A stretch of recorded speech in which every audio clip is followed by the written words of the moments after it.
Yeah, you gamble your life every time you fight that boss. You play gacha games, so you're a liar. Oh, I do Fire Emblem. Games. I do, but I'm not big on it. Hold on. Ben, how much? Hold on. Serious question, Ben. How much money have you spent on Fire Emblem, the mobile? Here we go. Okay, so all right, this is not gonna look good for me. Here we go. I got baited in the worst way possible. Oh no! Can't wait to hear this. So there was the future banner coming up, and it was shit. No. Wait, what's a banner? A banner, like new heroes that you can roll for. Oh, you mean like a new set of cards, or like it would be like that? Yes. A new set of waifus is basically a booster pack. Yeah. Okay, the correct term is a new set of waifus. waifu pack. So there's at the end of every month on Fire Emblem Heroes, there's like a legendary banner or a mythic banner, right? Like new heroes. Gotcha. That, usually change the game in some way. This month the banner came out, and I didn't want any of the heroes on the banner, so I was like, I'll pull on the current banner, the one that's out right now, because I don't want any units that are coming in the future. I pulled. I didn't get a single 5-star in all my orbs, and I got angry. How many? How many? I think I spent 180 orbs that I saved up. Oh, I didn't get a single 5-star. I thought you were gonna say dollars. I was like, whoa. So just to clarify for the listeners, like legendary banners have a high percentage rate of getting a 5-star. So him pulling on the normal banner means he only has like a 3% chance of like getting what he wanted or something. Yeah. Really low, and really like, I don't know. You made mistakes, my friend. No, that's incorrect, Young. You do not know statistics. Oh, okay? It's 3% for the focus, and then 3% for a 5-star. Oh, damn! Sorry, focus. And so the focus banners, they're like 3% for a specific unit that you like from the banner, and then 3% for any 5-star unit. That's in the game. Dude, I know exactly what you mean, because you spent money on that. I spent money. I don't play this game anymore. This was my mobile addiction. It was called Marvel Puzzle Quest. I remember it was top in the server or some shit for a little bit. Well, every week there's a new leaderboard, and then it's exactly like it is, where you open up. They're called like what are they called? I don't remember, but it's like comic packs, and you get like star characters. Right. Yeah, it's the same thing. I used to even like be so into it. I joined a guild, and then in the guild I met a lot of people. And then I joined their Facebook group, and then they had requirements like you better play this much a week or you get kicked out. It was insane. Wow. And then they used to have like a subscription monthly thing, which I joined, and then I stopped.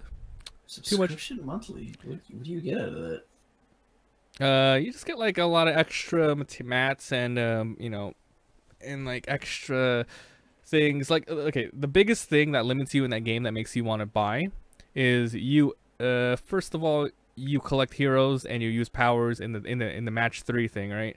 Mm-hmm. Okay, let's say you have 5 hero slots. As soon as you open another pack and you have like, oh, a 5-star hero, whoa, I don't have any more room. You either got to delete one of those heroes that you spend so much to train and level up, or you premium currency to open up more slots. Ugh. So that's like their biggest moneymaker right there, because you don't want to get rid of it because they expire after 7 days. Yeah. Wow. It's insane. But you have to open up packs because you have to get more of the same pack to level up the hero. But it's like, dang, I don't want this hero yet. I gotta pay to open it. What about you guys? Any other mobile stuff? Addicted? Last week we talked about how boxes are bad, or I talked about how boxes are bullshit. No, you yelled about it. Yeah. I heard you. In completely hypocritical fashion, I've been playing Fate Grand Order. Fate Grand Order. Is that another mobile? Yeah, it's like one of those gacha kind of games. Uh-oh. It's like a turn-based like fighting like kind of combat game. It's just like it's kind of one of those where you spend money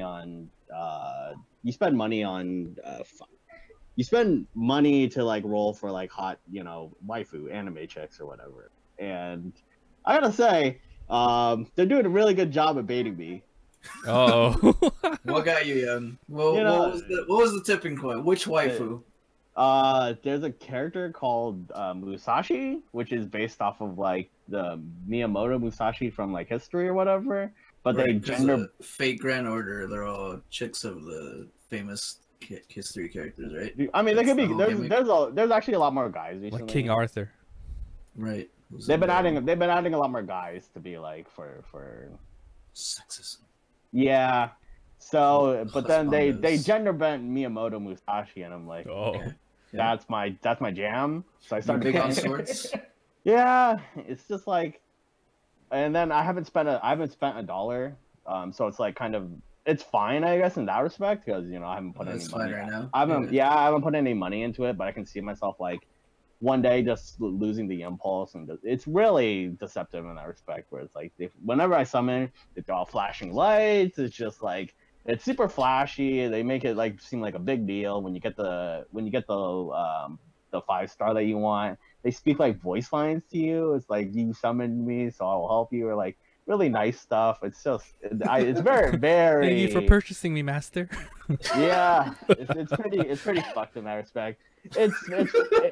It's fucked because you are like the master or whatever. Oh damn! And Harem. yeah, because they're so it's like a master servant system where it's like you're the master. Yeah, It's Tenchi Muyo all over again. Hold up. I think Young needs to clarify more. The master Sounds about servant, right. This is more like general Fate lore, and I don't know about Fate lore. But... Yeah, it's Fate lore. It's not like BDSM. Yeah, Femdom, step on me. I don't know enough about I don't know enough about normal Fate lore to like talk about the master servant system, but it's like masters and servants fight for this holy grail to like get a wish or whatever. Wish. And people have been using the holy grail and like, or in this conflict, people are trying to use the holy grail to like basically destroy the history of humanity. And we're trying to stop that basically.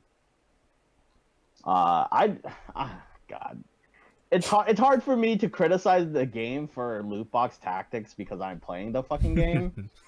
It's free. And I'm being very hypocritical, but I kind of like it. I appreciate what they're doing. It's the most popular like mobile game in Japan right now. It's probably the most popular. Yeah, it's probably the most popular mobile game that makes money, to be honest. And I can see that because like the actual gameplay aspects of it are pretty good. The whole turn-based, like you take like an action or with using cards. You match up 3 cards to take like an attack action, and then the opponents take an action. It's really good. And I could like there's a lot more I could talk about it that I can go into, like noble phantasms and like chains and things, but I won't get too deep into it. I'll just say that I've been playing it, and yeah, it's pretty fucked.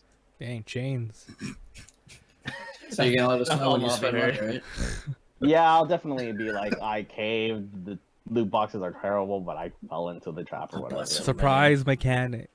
Yeah. Surprise mechanic. Surprise Any master. update about that? Is Parliament coming down with the hand of God on them? Well, nice. I'll definitely update as soon as we get like more confirmation. Sick. But we haven't gotten any confirmation regarding Parliament yet, so we'll see. And also, we've all been playing a lot of like the auto chess that's been like going around recently. I love that game. Did you guys try out the League of Legends one? Yeah, so I wanted to talk about that. Go for it. That's why. So Teamfight Tactics came out this week, which is the League of Legends version of Dota Auto Chess, and they very specifically said, "Hey, we're doing a Dota Auto Chess version for League of Legends." It's very similar in certain aspects. You level up, you put units on a board, you let those units automatically battle each other, and then you win. If you win, you keep your HP and you get gold. If you lose, you still get gold, but you take hits to your HP, and then once you get to 0 HP, the game's over. It's different in the respect that in certain aspects. It's different in that with Dota Auto Chess, you're fighting AI versions of your opponents. Which can lead to you and your opponent winning on the same board. In Teamfight Tactics, you're fighting people like real-time PvP style on an auto chess board. Yeah, so there's never a tie. Everything that happens to you happens to them. So it's like happening in real time. And it's all PvP, so matches go very quickly. I prefer that. Yeah, it's not like a chess grid. It's more like a hexagonal grid. Like the UFC?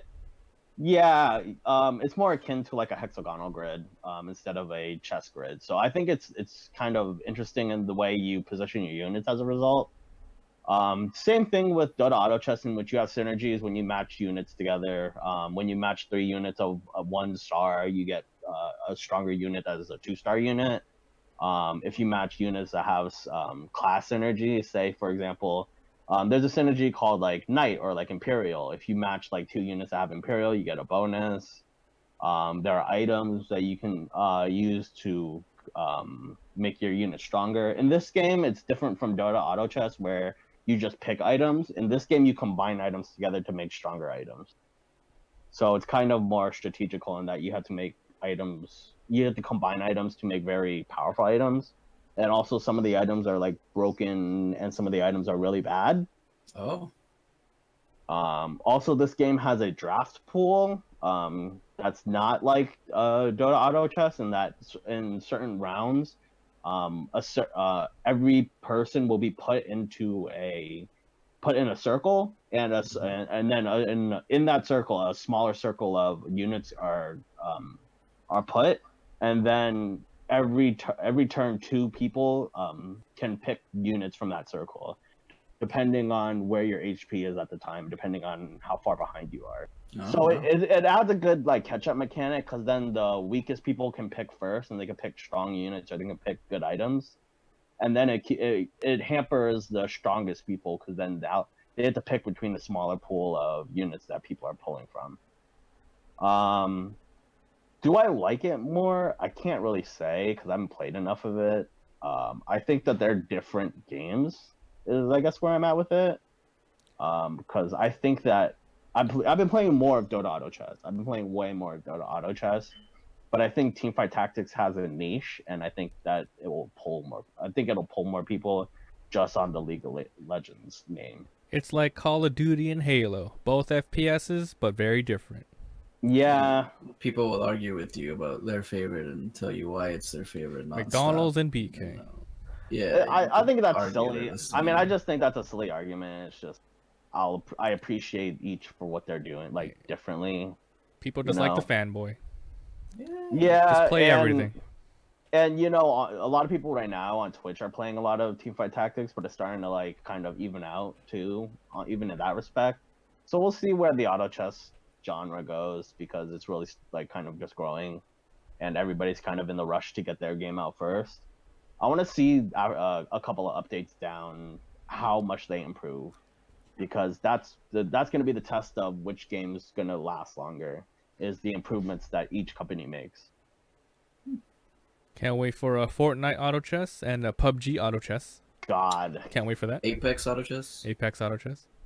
That'll be the good one. 3v3 auto chess. We'll go respawn. Ooh, 3v3. I know.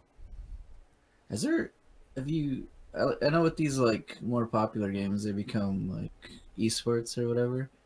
You guys ever played any games and you thought to yourself, you know, I could go pro in this, and like actually pursued it a little bit?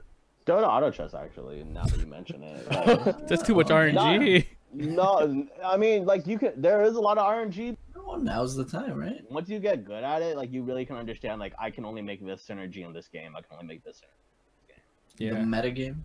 Yeah, it's definitely like an understanding of all the synergies and what you should do, like how the game is leading you on, like, and where you should go with your build. The more I play the Dota one, the more I'm starting to understand, like, okay, I'm gonna just steal these units from this guy because he's about to build a 3-star. Like, we just take all the anti-mages. That's definitely a part of the strategy for even Teamfight Tactics, where you're stealing units to make sure that opponents don't get units. Like when I showed you that picture of that 50 game one, that 50 round one, me and the guy were like, we weren't really stealing each other's units. The strategy in that particular 1v1 was unit placement.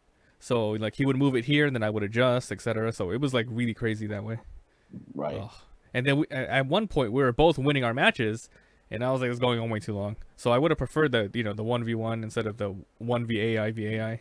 Yeah, it definitely ends faster as a result. Like that's why Teamfight Tactics games only takes like 15-20 minutes, honestly. Oh. So it's very fast. I mean, I think that's how Dota Auto Chess might be that long too, like 15-20 minutes. But yeah, I really like the way it's going. Both games are going. We'll see in the future where they go.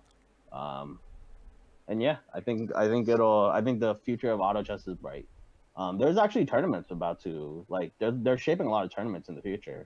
Like esports tournaments So it's kind of like, yeah, I kind of want to see how esports shapes up for these kind of games, because it could be a completely unwatchable like esport. Have you seen Overwatch, like esports Overwatch? Is that entertaining? Completely unfollowable. Like because people switch all the time in the comments. Yeah, like the colors are like super. They've been using like kind of a black white pastel, or the black white thing, to like make it kind of easier to like follow, because then they make each team like a certain color. It's still pretty hard. It's still pretty hard for me to like keep up. I remember they were making a big push for that when Overwatch barely came out too, right? They wanted this to be a big esport thing. It is. Yeah, and it still is, but it's like in terms of like my viewing, I guess other people, like a ton of people watch it, but in terms of my viewing experience, I have a hard time. Yeah, we were talking about that when we were talking about auto chess, where beforehand, when it was just a mod, you guys would just watch it and be like, I don't know what the hell's going on. But once you got in there and you understood, it was a different story. Yeah, but I played Overwatch, and I understand. I played Overwatch, but I still can't. Like, it's still hard to follow. It's not like it's an easy game. It's not good design. Yeah. Yeah. It was the same thing with was it Artifact? You guys remember Artifact? You know, that was Artifact a big thing, right? Like, it was supposed to be the nobody best. could watch it because it was so complicated. Couldn't even play it. It was so complicated. No. I mean, it was good. It was alright. No, it was not good. It was a good idea, but it was too good for it. It was too big for its own good. Okay, fair. A good idea, maybe. They just complexed it too much. And then their system for gaining new cards, no one liked it. If they just made it like Hearthstone, that would have been good.